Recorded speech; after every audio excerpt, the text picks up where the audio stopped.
પટેલ સાહેબની અધ્યક્ષતામાં સંકલનની બેઠક હતી। તમામ શાખા અધિકારી, કલેક્ટર શ્રી, એસપી સાહેબ અને તમામ લોકો ઉપસ્થિત હતા।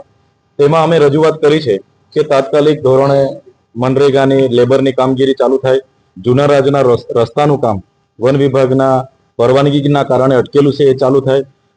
સૈદપુર અને ઘાણીખૂટની વચ્ચે જે નેશનલ હાઈવેનો કરજણ પરનો બ્રિજ છે, ત્યાં આજે બસોને પ્રવેશ બંધી ફરમાવેલી છે, એ દૂર કરીને બસો માટે એ રસ્તો ખુલ્લો કરવામાં આવે।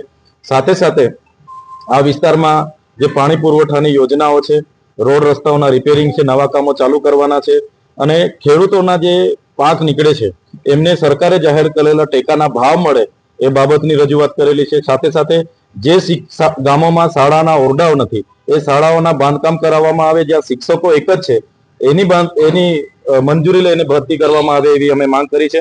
સાથે સાથે બીએલઓ પર જે હાલમાં દબાણ છે સરકાર તરફથી, એવી રીતના હેરાનગતિ કે દબાણ બીએલઓને નહીં આપીને કામગીરી શાંતિથી કરાવી જોઈએ।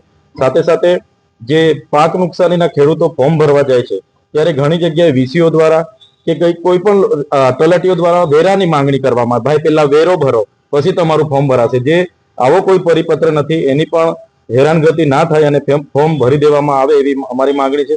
ઘણી જગ્યાએ ફોરેસ્ટના અધિકારીઓ દ્વારા દાખલાઓ લખી આપવામાં નથી આવતા, એ બાબતે પણ અમે ચર્ચા કરી છે।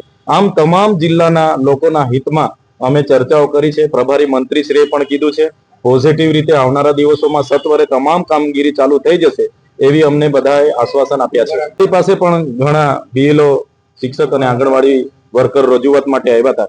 2 દિવસ પહેલા મામલતદાર શ્રીની ઓફિસમાં મીટિંગ થઈ અને એમના પર થોડું દબાણ હતું, પણ આજે પ્રભારી મંત્રીશ્રીને અમે વાત કરી છે, એમણે પોઝિટિવ રીતે આ વાત ધ્યાને લીધી છે।